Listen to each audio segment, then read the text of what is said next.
Assalamualaikum sahabat kisah penuh hikmah.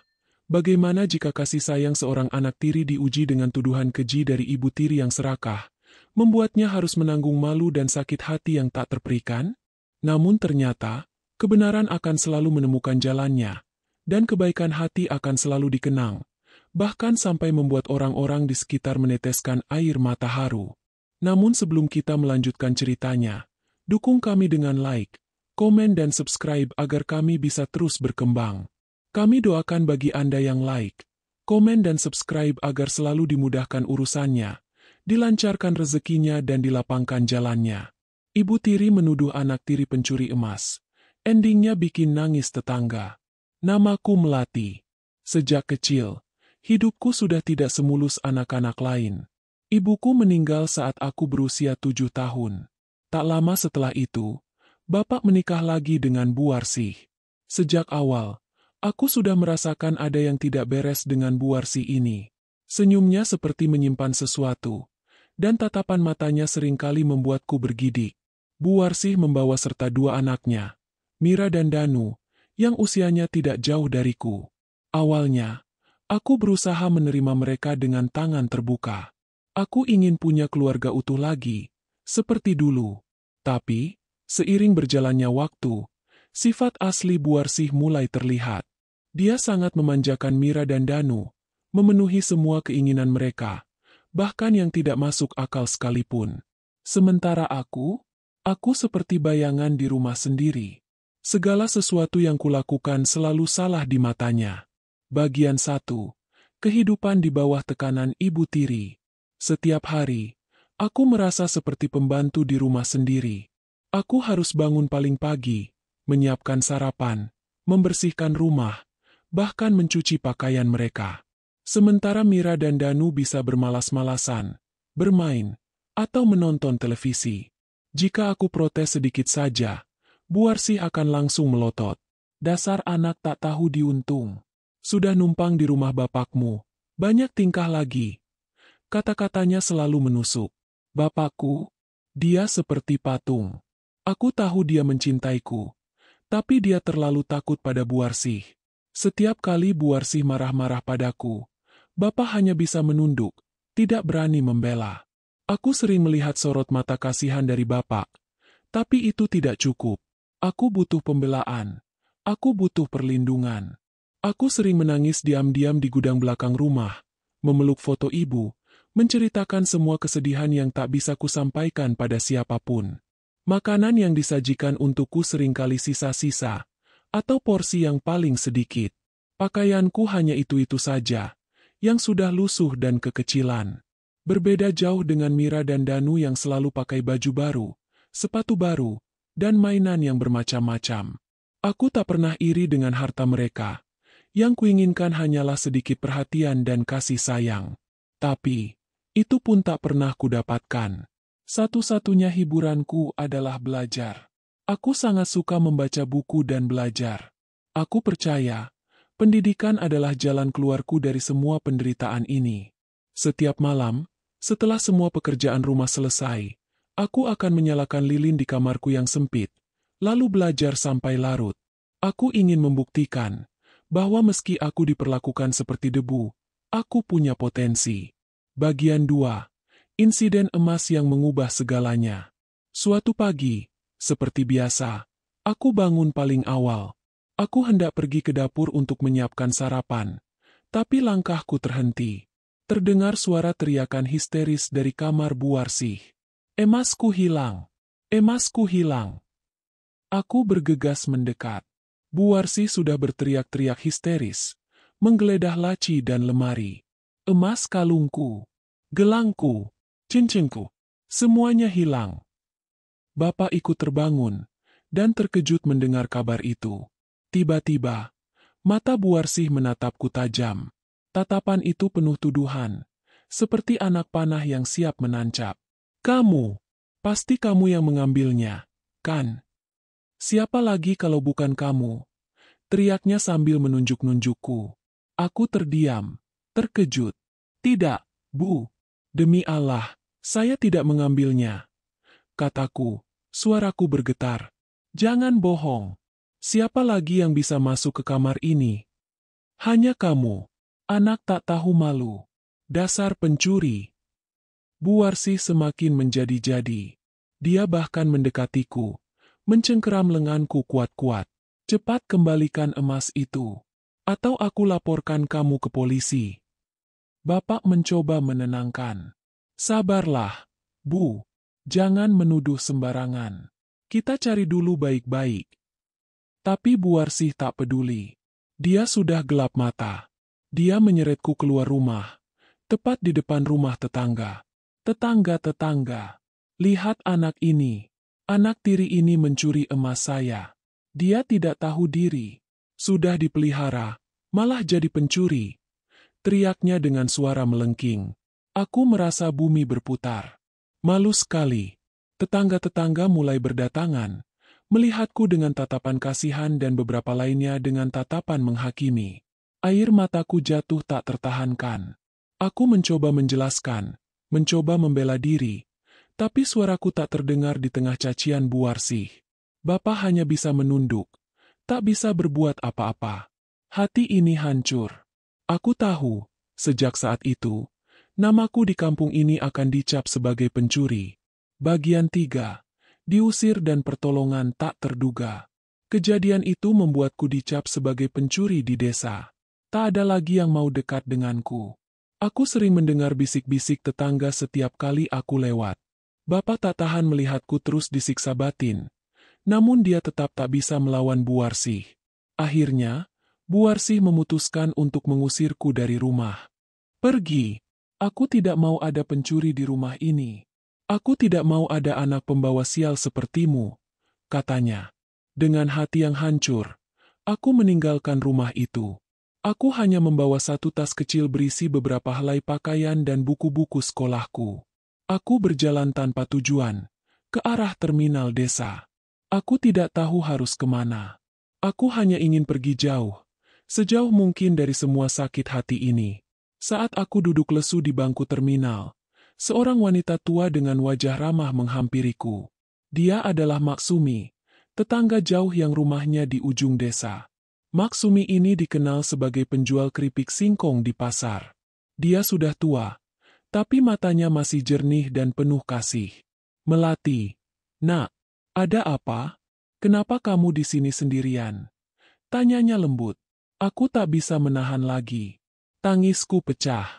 Aku menceritakan semua yang terjadi padanya, tentang tuduhan pencurian itu, tentang Bu Warsih, dan bagaimana aku diusir. Maksumi mendengarkan dengan sabar. Dia tidak menghakimiku.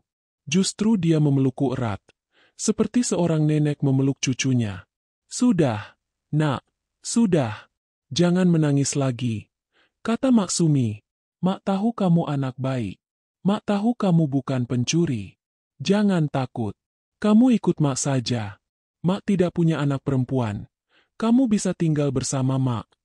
Hatiku langsung menghangat. Seperti ada secercah cahaya di tengah kegelapan. Aku ragu. Tapi Mak, saya tidak mau merepotkan. Tidak merepotkan sama sekali. Nak, Mak justru senang ada yang menemani.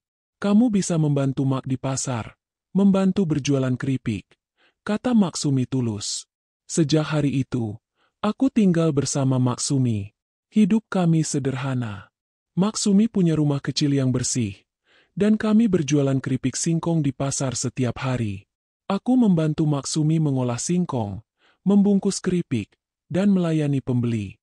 Maksumi mengajariku banyak hal, bukan hanya tentang berjualan, tapi juga tentang kesabaran, keikhlasan, dan bagaimana menghadapi hidup dengan senyuman. Aku melanjutkan sekolahku. Sepulang dari pasar aku belajar dengan tekun. Maksumi selalu mendukungku. Dia percaya padaku. Bagian 4. Kesuksesan dan keajaiban yang terungkap. Tahun-tahun berlalu. Aku tumbuh menjadi gadis yang mandiri dan berani. Hasil penjualan keripik Maksumi semakin meningkat.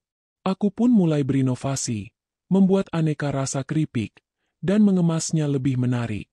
Aku bahkan berhasil menyelesaikan sekolahku dengan nilai terbaik, dan diterima di perguruan tinggi negeri dengan beasiswa penuh. Itu semua berkat doa dan dukungan Maksumi. Setelah lulus kuliah, aku memutuskan untuk mengembangkan usaha keripik Maksumi menjadi lebih besar. Aku belajar tentang pemasaran online, mencari modal, dan merekrut beberapa karyawan. Dalam waktu 5 tahun, dari sebuah warung kecil di pasar, usaha keripik kami berkembang menjadi sebuah pabrik skala kecil dengan merek Keripik Melati Maksumi yang cukup dikenal. Aku sudah bisa membeli rumah sendiri, rumah yang nyaman untukku dan Maksumi. Suatu hari, aku kembali ke desa lama. Aku ingin menjenguk Bapak. Sejak aku pergi, aku tidak pernah lagi menghubunginya. Aku sudah memaafkan semuanya. Aku datang dengan mobil yang cukup bagus, bukan yang termewah, tapi lebih dari cukup untuk ukuran pengusaha muda sepertiku. Aku tiba di depan rumah lamaku. Rumah itu terlihat suram, catnya mengelupas, dan halamannya kotor. Aku ragu, apakah ini benar rumah Bapak? Aku melihat ke dalam. Ternyata, ada keramaian di sana. Bapak terlihat tua dan sakit-sakitan. Bu Warsih dan anak-anaknya juga ada. Mereka tampak gelisah. Tiba-tiba, seorang polisi datang bersama beberapa orang. Mereka mulai menggeledah rumah itu. Semua tetangga berdatangan, penasaran. Aku berdiri di kejauhan, mengamati. Petugas polisi menjelaskan, mereka sedang mencari emas curian. Rupanya, ada laporan kehilangan emas dari salah satu tetangga kaya di desa sebelah. Mereka punya bukti bahwa salah satu barang emas yang hilang pernah terlihat di tangan Mira, anak Bu Warsih. Bu Warsih panik. Dia bersumpah serapah, menyalahkan orang lain. Tapi polisi menemukan sesuatu. Di bawah tumpukan pakaian kotor di kamar Mira, ditemukan sebuah kalung emas yang sangat mirip dengan yang hilang. Bukan hanya itu, polisi juga menemukan beberapa perhiasan lain yang ternyata hasil curian dari beberapa tetangga yang dulu sering mengeluh kehilangan barang. Bagian 5. Air mata tetangga dan kebenaran yang terungkap. Seluruh desa gempar. Bu Warsih dan Mira langsung ditangkap. Bapak hanya bisa menangis melihat kejadian itu. Dia menatapku. Matanya penuh penyesalan. Melati. Nak. Panggilnya lirih. Aku mendekatinya. Memeluknya erat. Bapak menangis di pelukanku. Maafkan Bapak, Nak. Maafkan Bapak yang dulu tidak bisa melindungimu. Aku menggeleng. Sudah, Pak. Semuanya sudah berlalu. Yang penting sekarang Bapak sehat. Di tengah keramaian itu, Maksumi datang. Dia sudah dengar kabar itu dari tetangga. Dia menghampiriku, memelukku. Mak bangga padamu, Nak. Katanya dengan suara bergetar. Seorang tetangga, Ibu Sarni, yang dulu ikut menghakimiku, mendekatiku dengan mata berkaca-kaca. Melati, maafkan kami ya, Nak. Dulu kami termakan omongan Bu Warsih. Kami pikir kamu memang pencuri. Ternyata ya Allah. Ibu Sarni terisak. Beberapa tetangga lain ikut mendekat, meminta maaf padaku. Mereka mengingat betapa baiknya aku dulu, dan betapa mereka pernah salah menuduhku. Mereka menangis, bukan hanya karena melihat kebenaran terungkap, tapi juga karena rasa bersalah dan haru melihatku kini berdiri tegar di depan mereka, jauh lebih sukses dan bahagia. Aku hanya tersenyum. Aku tidak dendam. Aku sudah memaafkan semuanya. Aku percaya, kebaikan selalu menemukan jalannya. Hari itu, bukan hanya Bu Warsih dan Mira yang ditangkap, tapi kebenaran juga terungkap. Nama baikku pulih. Aku memutuskan untuk mengajak Bapak tinggal bersamaku dan Maksumi di kota. Bapak setuju, dan aku bisa melihat kelegaan di matanya. Aku tahu, hidup ini penuh liku. Tapi selama kita berpegang pada kebaikan dan kesabaran, Allah tidak akan pernah meninggalkan kita. Kesimpulan dan hikmah. Sahabat kisah penuh hikmah. Kisah Melati ini mengajarkan kita banyak pelajaran berharga. Pertama, jangan mudah menghakimi seseorang berdasarkan tuduhan atau penampilan luar. Kita seringkali melihat hanya dari satu sisi, tanpa mengetahui kebenaran yang sesungguhnya. Kisah Melati membuktikan bahwa fitnah bisa menghancurkan reputasi, tapi kebenaran pada akhirnya akan selalu terungkap. Kedua, kesabaran, ketulusan, dan kebaikan hati adalah kunci untuk melewati setiap cobaan. Melati tidak membalas kejahatan dengan kejahatan. Dia memilih untuk bekerja keras, berbuat baik, dan fokus pada kehidupannya. Hasilnya, dia bukan hanya mendapatkan kesuksesan, tetapi juga nama baiknya kembali pulih. Ketiga, setiap kesulitan adalah jalan menuju kekuatan. Pengusiran dan fitnah yang dialami Melati memang menyakitkan, tetapi itu justru yang membentuknya menjadi pribadi yang tangguh, mandiri, dan sukses. Allah tidak pernah memberikan cobaan di luar batas kemampuan hamba-Nya. Semoga kisah Melati ini menginspirasi kita semua untuk selalu berprasangka baik, tidak mudah menuduh, dan selalu percaya bahwa kebaikan akan selalu menang di akhir cerita. Jika Anda terinspirasi dengan cerita ini, jangan lupa untuk like video ini, tinggalkan komen yang membangun, dan subscribe channel Kisah Penuh Hikmah agar kami bisa terus berbagi cerita-cerita penuh inspirasi lainnya. Terima kasih atas perhatiannya, dan sampai jumpa di kisah selanjutnya.